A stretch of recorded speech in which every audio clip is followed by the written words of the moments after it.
Hello, this is Paul T again, coming back at you. Hey, and today we are going to explore whether 5G is safe and will wireless cook us. And I am basing this post based on an article that just came out on January 1st of 2019. And here's what it looks like. It is off of a news aggregator called bluerockwell.com, but the article is named Public Waking Up to the Fact That 5G Has Not Been Proven Safe for Human Health, written by John P. Thomas in Health Impact News. And I am going to offer little bits and pieces of that article. All right. Now, 5G, if you don't know, stands for the fifth generation of wireless telecommunications.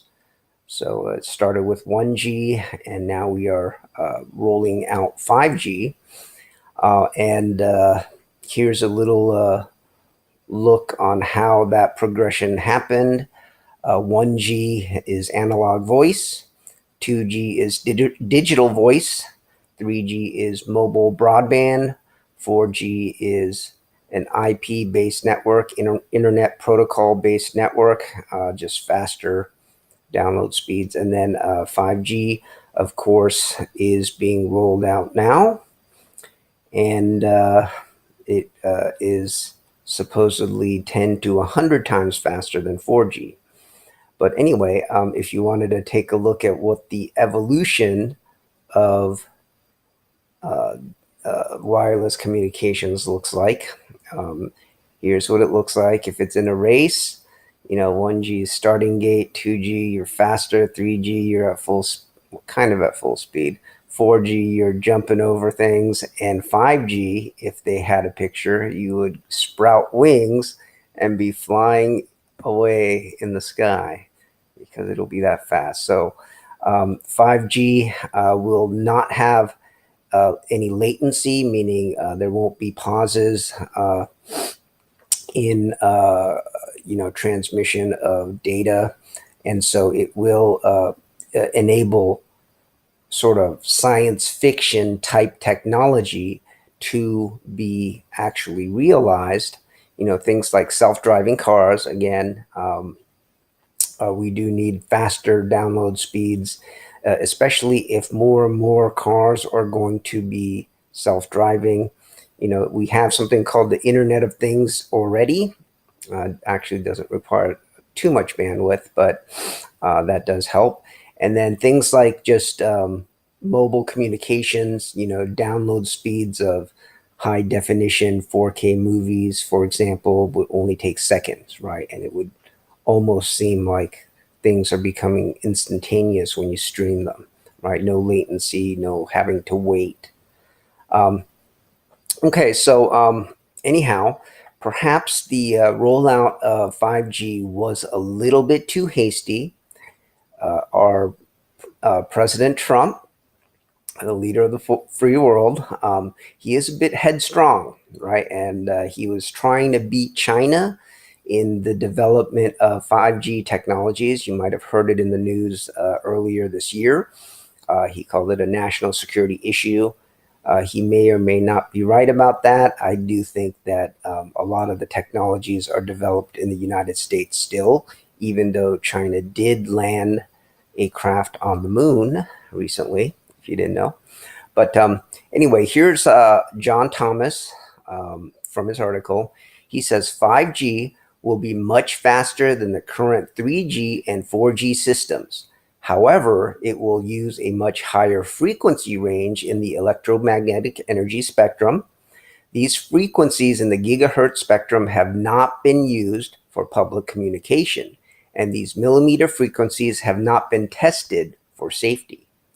Now, the FCC, the Federal Communications Commission, has said that 5G is safe, okay, but it's based on questionable assumptions.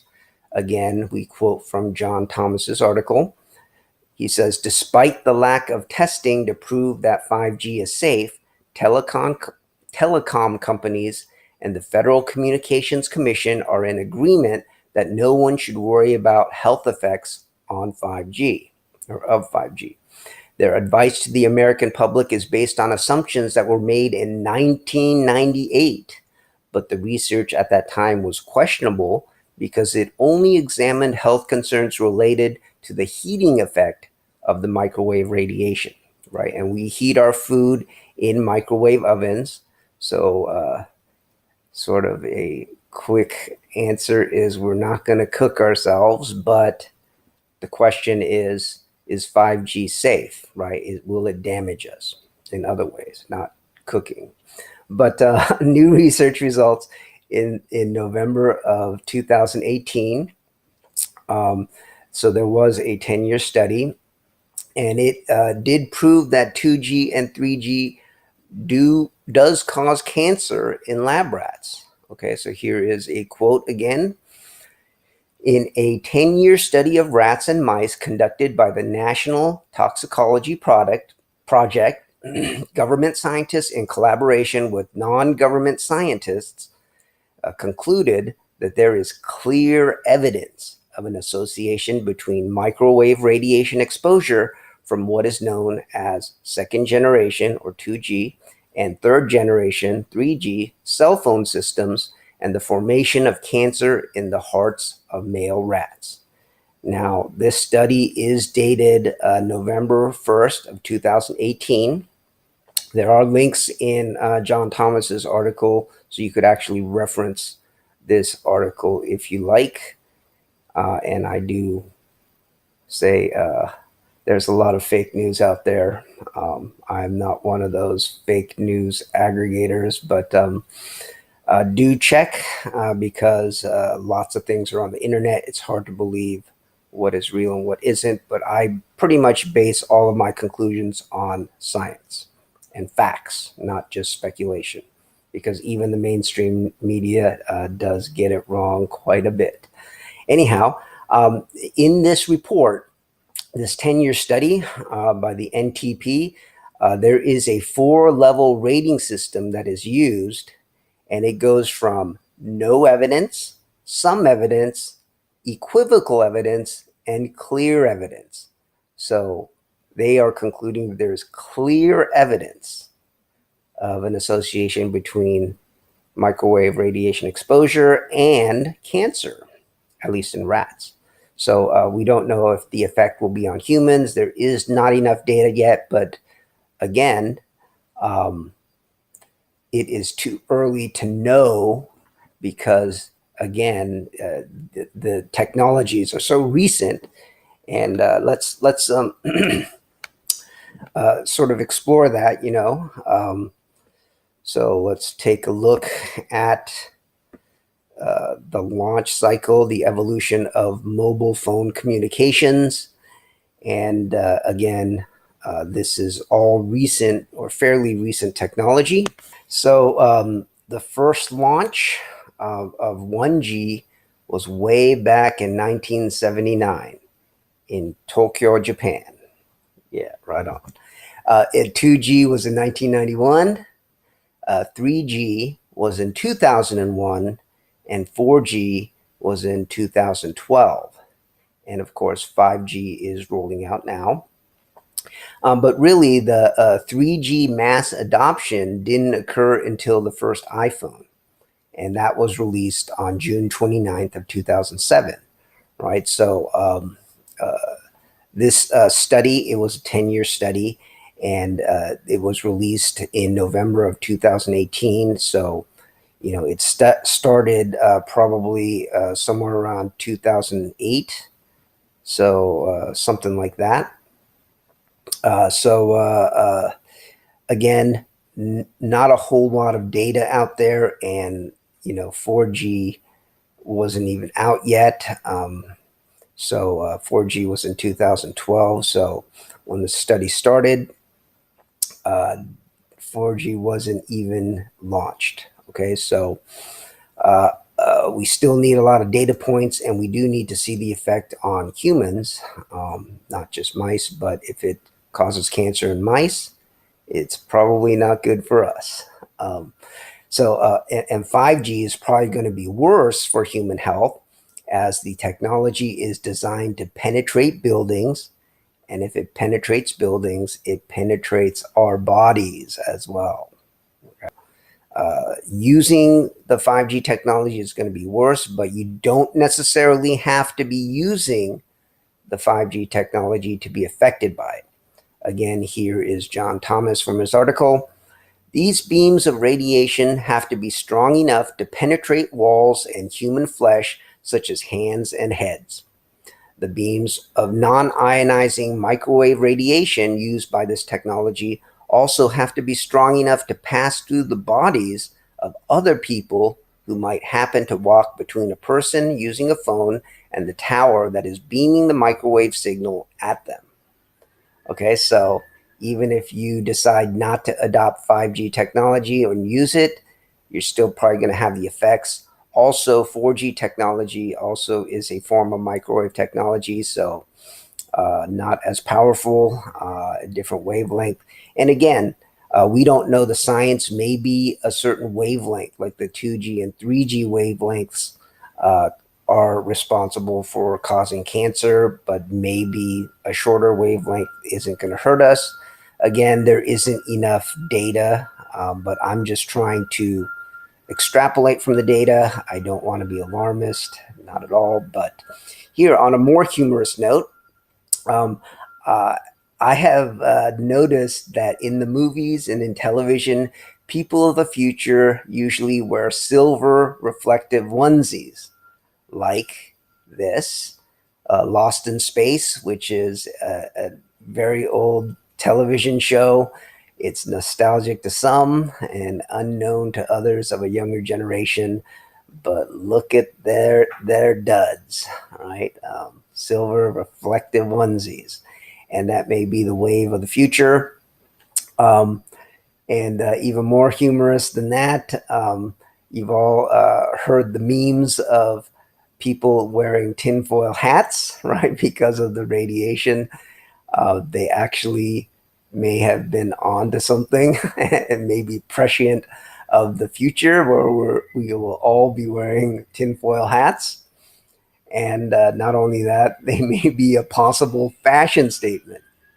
And actually, I do believe that metallic fibers may actually be a trend. So if you're in the fashion industry or want to create a startup, you might want to have a clothing line that pretty much incorporates metallic fibers.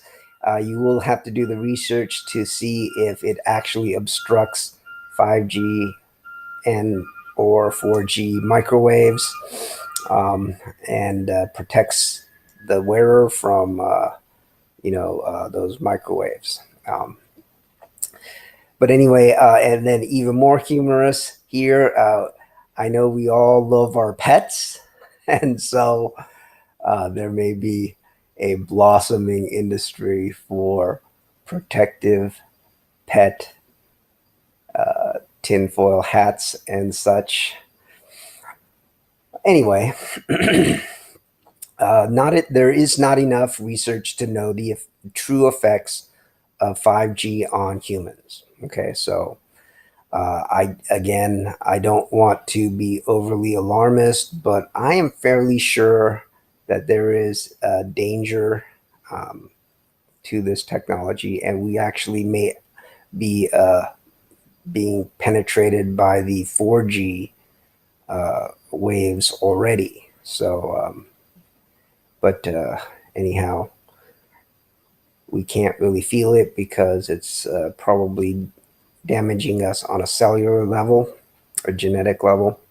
There is also a false alarm in the article. So here's a spoiler alert. If you did want to read John Thomas's article in its entirety, I would encourage you to do so. But if you get to this blurb, just you could probably disregarded. So here's John Thomas. He says, it has now been revealed that 20,000 satellites will soon be put into orbit around the Earth to broadcast 5G microwave radiation over every square foot of ground on our planet. Now, there was no citation or source to this.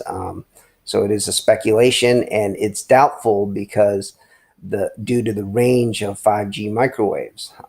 It's estimated that cellular towers to broadcasting 5G will have to be put every 500 feet. So it's a double the number of cell towers that we have now.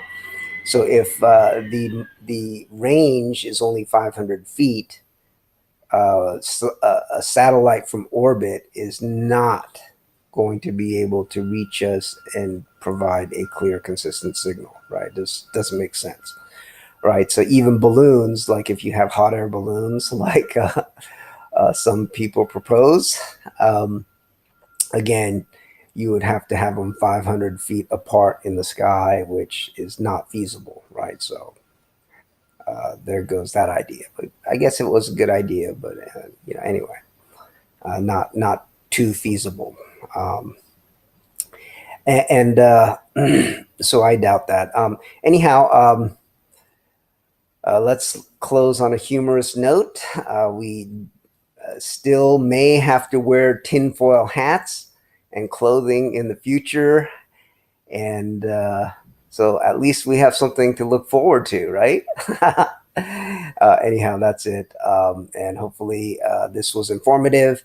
And by the way, I do want to blow up on YouTube. So if you do find my posts interesting, informative, please add me to social media, like especially you connectors out there who are well connected in social media, and help me to get the message out because I will be doing a lot more posts. All right. Thank you. Bye-bye.